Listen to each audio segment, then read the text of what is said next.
Welcome to the show today. Today I have Chris Frey on the show, and he's the Digital Transformation Officer at a global bank in technology. And I'm very excited to have you here, Chris, and thanks for joining us. Good morning, Daniel. Thank you for having me here. You join us from the mountains right now, right? I see your snowboard gear in the back of you, so you have a beautiful view in front of you.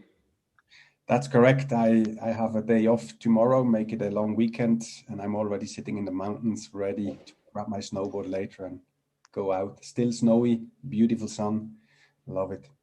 Very nice. Cool. So let's start right with your story. Can you tell us a little bit more about who is Chris and what's the story that got us or that got you to where you are today?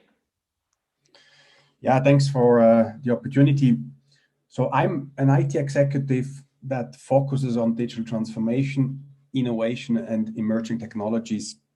As you said in the beginning, in my current role as the digital transformation officer for a large IT organization in the financial industry, I help the organization become more agile, customer-centric, and innovative, so we as an organization really remain relevant in an ever-increasing digital world. So what does it mean? What do I do concretely in this role? So I build the vision, the objective, the transformation strategy, and also the target operating model, and very important, the communication plan. And then, of course, at the end, what really counts is drive the execution of the transformation.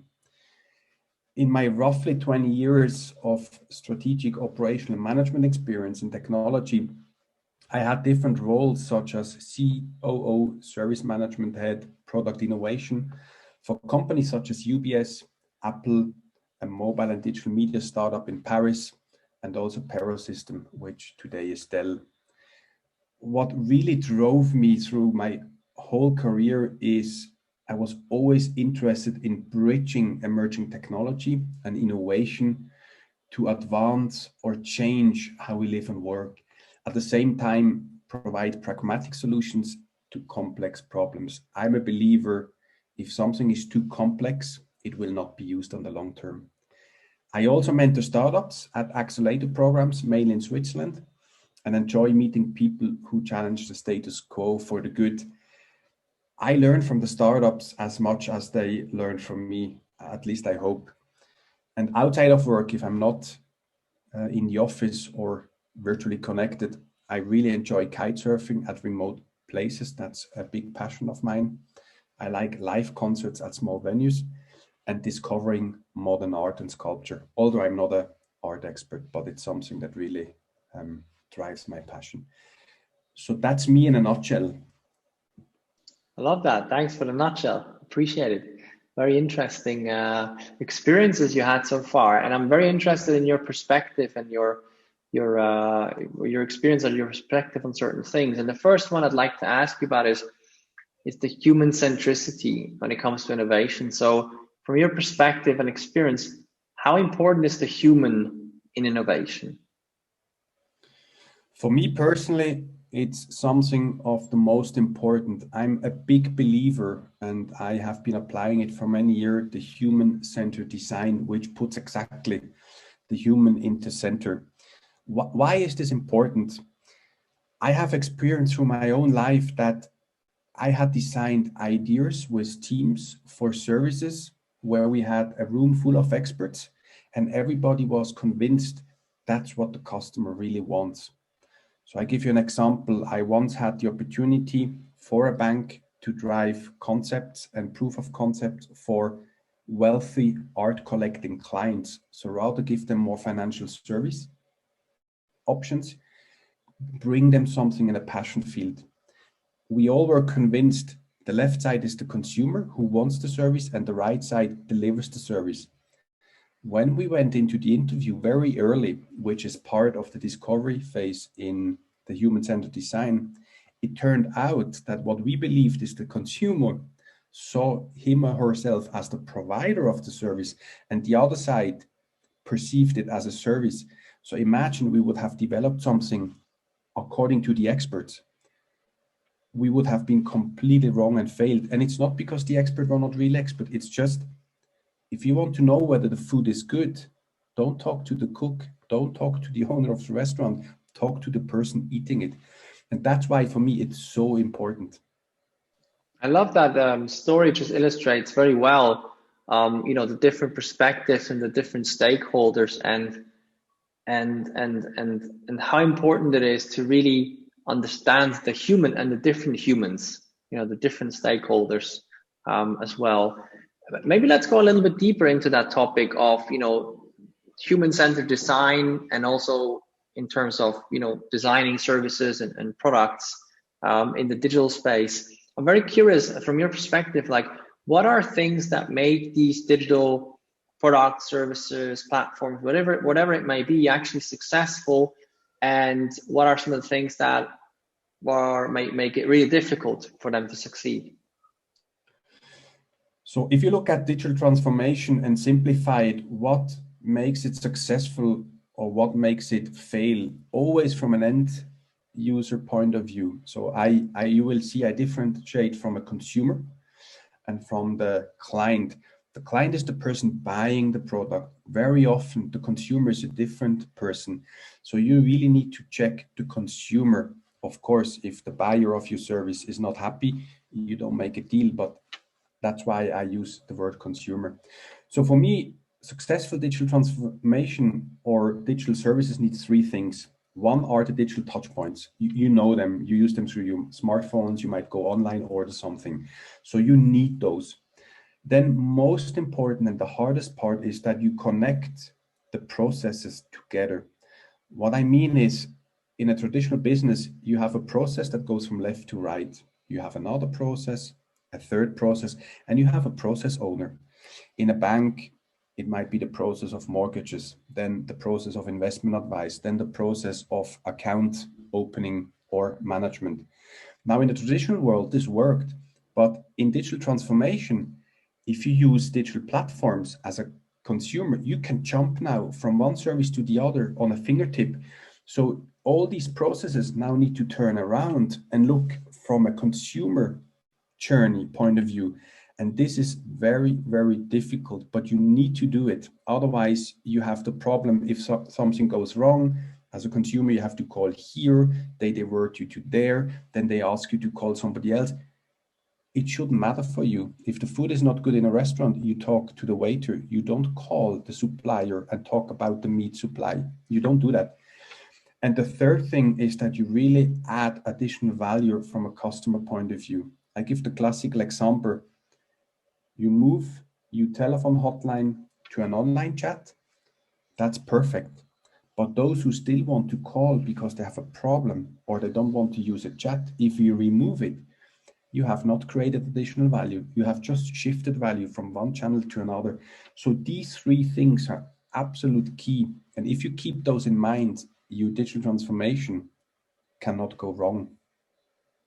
It's really interesting to see those, and also how they're very connected to each other, and also how things are different in the analog world and the digital world, and how things change, or actually the perspective, like you basically visually showed, perspective needs to flip. It needs to be changed, and you need to look at it from a different perspective, because things are no longer separated as they once were. Things are a lot more interconnected today.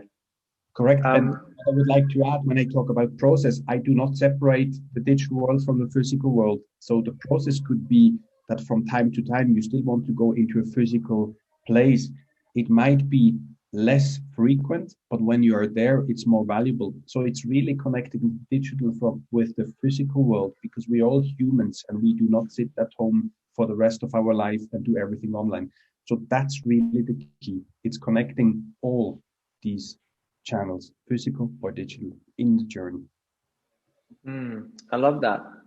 It's one more thing that I'm very, very curious about, and that always shows up, is when it comes to new things and things that require buy-in, maybe on a bigger scale, because it touches maybe many different things, or it touches the business on a core piece. It's very important to get management buy-in, and to get that buy-in, to get a commitment, and maybe get the big commitment, get smaller commitments. But what I'm very curious about is, how do you actually get management buy-in? How do you get management buy-in for things that are maybe unproven, or maybe it's something new for the organization that has never been done before? So when it comes to innovation, I find management buy-in even harder than when it comes to digital transformation. So when we start with innovation, the challenge you have, and I have experienced it myself, is if you work on something innovative or somebody from your team or from an organization, then if there is an agreement in the industry that it's worth pursuing it, maybe then it's not so innovative because everybody is in agreement, right? Now, if you fail, but everybody was in agreement, it's not so bad. You feel more comfortable failing if everybody around you follow the same path. Now, if you have no consensus and everybody says like, this is a crazy idea, I don't believe in, and you fail, then you're really the loser because everybody will say like, I knew. The sweet spot and where really the innovation lies, where you can claim intellectual property and you can bring something to the market that really captures a new revenue stream, is when everybody around thinks this will not work, nobody wants it, and you succeed. If you look at the iPhone, everybody around, all the CEOs of the other telecom or mobile providers said like, nobody wants that. Executives want to have keyboards. There's no innovation anymore. So the risk this company had with the iPhone, Apple, was huge. And nobody else was in agreement. But in innovation, that's often what happens. So getting the buy-in from the top executive level, the only thing you can do is really get a few people who believe in it and back you. Because without that, you're just really a lonely person trying to do something. So that's why innovation is very difficult, and you need to accept that you might waste money, or the word waste I don't like so much. You need to know that from 10 tries, 9 will not work, but 1 will, and you have to accept that. And don't try to track innovation with a KPI, because in the beginning you will not get anything. Very interesting. I mean, one thing that I find interesting is the KPI conversation, because I want to really talk about it a little bit more in detail, because this is a topic that often comes up in conversations I have when it comes to innovation and KPIs, and actually getting the buy-in, or and when to actually talk about it, or doing things under the radar and testing and prototyping. And what's your perspective on that, like timing wise as well? When should you actually try to get the buy-in when it's just an idea, or should you just sort of like start involving people then, or do you first build a prototype with some budget that you can get from somewhere else, or Yeah, so here really comes the human-centered design or innovation in play, which works quite well in my opinion. So if you think in a simple way, when you come up with an idea, you don't know really whether it's an idea. So you need a bit seed funding, but this seed funding is not much. I can give you maybe 10, 20,000, and you would go quite far with that. If you think in a global organization, that's a rounding difference in a large budget. So when you then go through the discovery phase, which is the very beginning, it's important that we separate the problem from the solution. In large organizations, we are trained to come up with a solution idea very, very quickly because we get paid to introduce solutions. But in innovation, you shouldn't do that.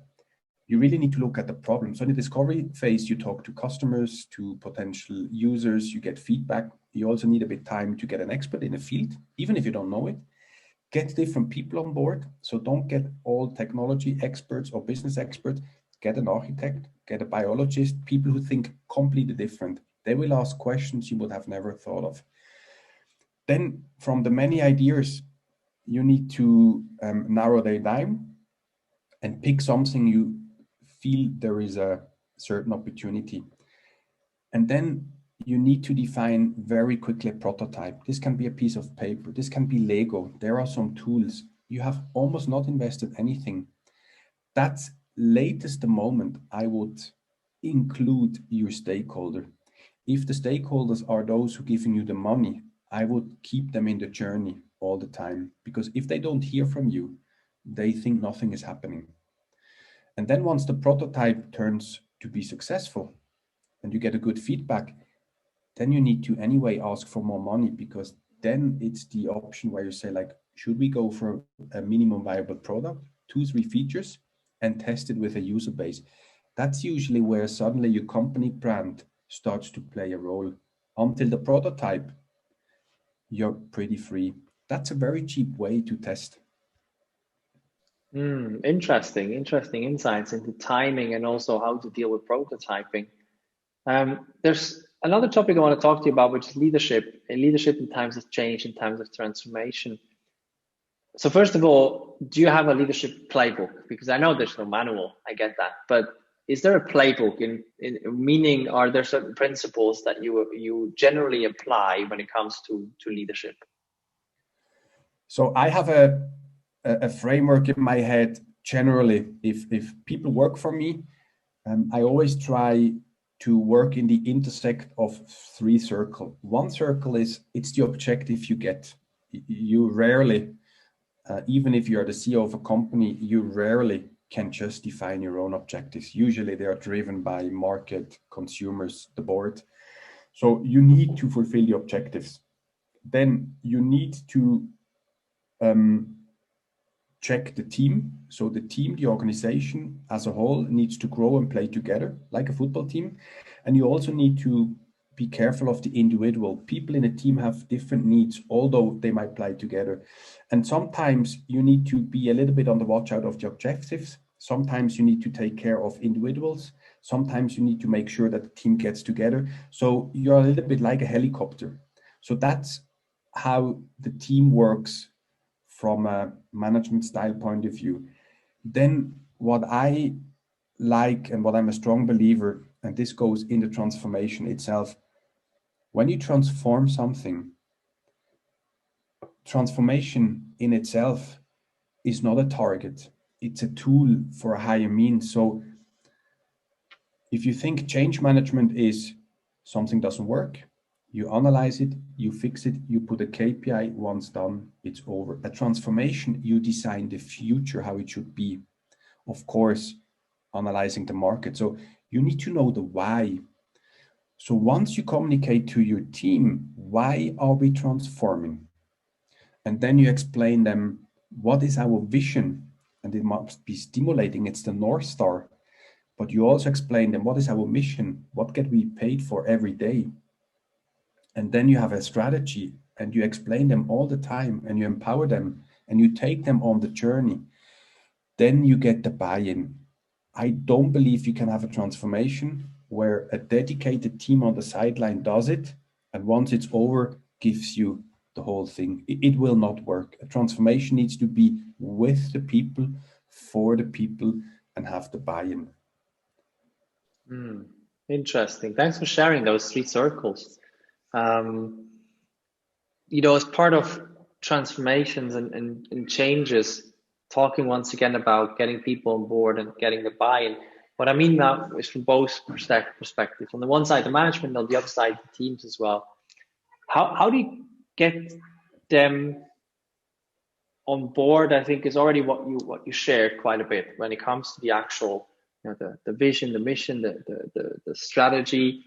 But let's talk about a bit more concrete about that. Like, how do you actually do that? I mean, do you have, large meetings with people and then, invite everybody and then share the vision? Or how do you practically actually go about getting those people on board and getting people to buy into that vision and the idea of where you want to go?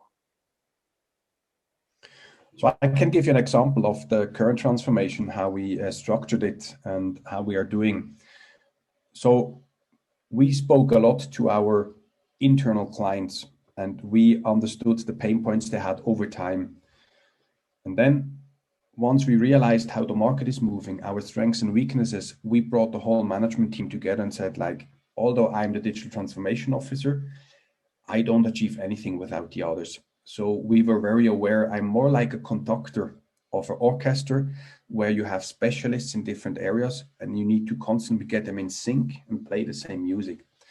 So what we did is the vision we created together so that everybody could see him or her and his clients being part of that vision and say like, that's really what we need to do. Not because it's cool, we need to do that. In 5 years, we need to be there. Then we reiterated the mission, what we are paid for, and we communicated that very early with our customer and said like, do you find yourself in that vision? Because if the vision we develop for our customers are not seen by them, it's like a journey. You go north, but everybody's looking south. You're quite alone. We then broke up our objectives, which are the big building blocks. I was very pushy to say like, in a transformation, you want to change 20 things. And very often you have so many objectives that you do one step into 90 different directions and you don't move anywhere. Rather than that, it's more important, and that's what we did. 3 big objectives, only 3, everybody can remember, and then making 30 steps in each of those so people could see the progress. And then really communicate every 2 months with town halls, newscast, even if we didn't know everything yet, that people know what are we doing, what can they expect. If you don't communicate, rumors will communicate for you. And very soon you have no influence. So communicate. If people ask questions and you don't know, say it. People will be scared that does transformation mean you cut the organization or the workforce? And then you say, no, this is not the target. You have to be honest. You cannot say no and later you do it. And in the strategy, explain your stakeholders what you want to improve. And be also frank. We always explained there is what I call the drop of transformation. You do it with the same people who have the daily job. So basically, they will deliver a bit less from what they usually deliver. So you have a drop of performance.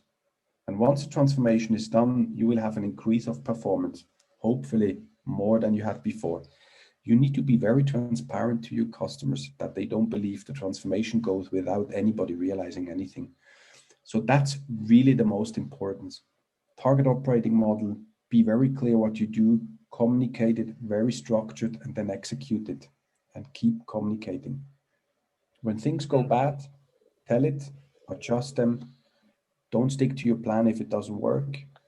Do the agile methodology, but never lose the North Star, the vision.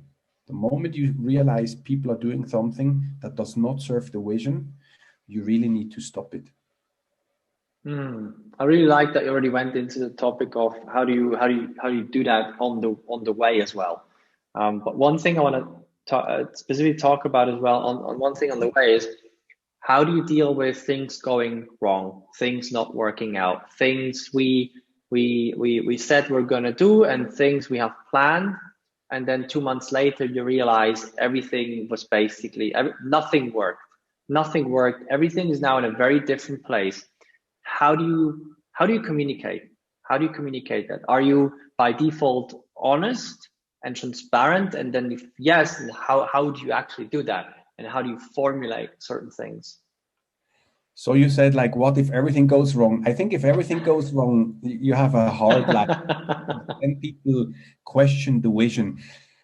If certain things go wrong, communicate it and correct them. As I said, a vision is not just a nice statement. It's really closing the eyes and as a management team over time, describe on 2 or 3 pages, how does it look like in 5 years from now? So it's a little bit like, let's go to the Mount Everest. That's your North Star. Now, on the way, certain thing might go wrong. This route doesn't work. You have a storm, there is snow. As long as the vision is still correct and the North Star is really where you need to go and everybody believes in it, then just correct it. Don't keep walking if you realize it's wrong. Communicate it.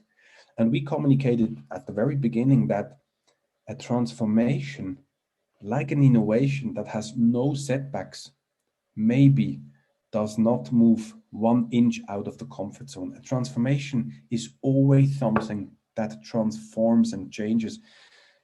there will be no perfect transformation. The question is, does it kill the vision? Then maybe you have not spent enough time, or is it just a corrective measure? And here, this is really important for everybody who starts a transformation. Don't immediately make a plan and a project plan and timelines. Really, why? Spend time on the why. Why do you want to transform? What's the target? And once you have that and you have shared it, then this is your North Star. And then you shouldn't be wrong unless the whole world changes. Which sometimes happens too. Sometimes for the good, sometimes for the bad. Yeah, really appreciate your insights and also your honesty about how you deal with that and how you deal with things going wrong, and also how to sort of like revisit these pieces. There's one last question that I have, which I always love to ask, and it's a little bit further out in the future. Actually, I would say a lot more out in the future, and a little bit more into the sky. But I always love to ask it, which is, let's say you're 80 years old now. You're sitting in your rocking chair and looking back at your life, and you're seeing everything that's changed. The world has changed, maybe the world of business has changed. Lots of things have changed. And now you look back from that moment, what would you love to see that has changed? What I would love to see is, when we talk about all the emerging technologies, be it automation, robotics, artificial intelligence, we talk a lot about the technology.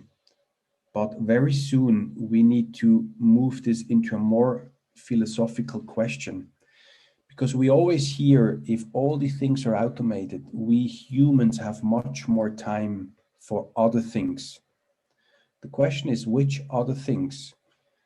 Do people really have more valuable jobs? Do they have more time? And if yes, how can we use this time and spend it together with family, friends, and colleagues? If you look back in time, there were moments where people worked 7 days a week, then 6 days a week. Now we are 4 days a week. In some countries, people work 50 hours, in some 30 hours, in some somewhere in between. What I would like to see is that people can use this extra time really for the relationships, because when I'm 80 years old and I leave this world, maybe at 80 or 90, all these technologies, they are just part of the history. All the great technologies 20 years ago, and I worked on many of those, today they are gone. 10 years ago, all these fantastic new things, status quo today. If I tell you, you say like, what? I have it on my mobile phone every day. Yeah, yes, but not 20 years ago. So that's what I would like to see, that we really make use of that extra time we get. And as corporations, put client first, then the employee, and maybe then the shareholder. I know that I provoke a lot of discussions, but as we gain more time through automation and artificial intelligence, we really need to put the customer and the employee, the human, in the center before the money, which is what investors bring in. I love that. Thanks for sharing that. Thanks for being so open about it, Chris. Really appreciate it. It's great having you on the show. I really appreciate it. And thanks for sharing all your insights and all your perspectives. Thanks for the opportunity. And I wish you really a super great sunny day, wherever you are in the city. Thanks, you too.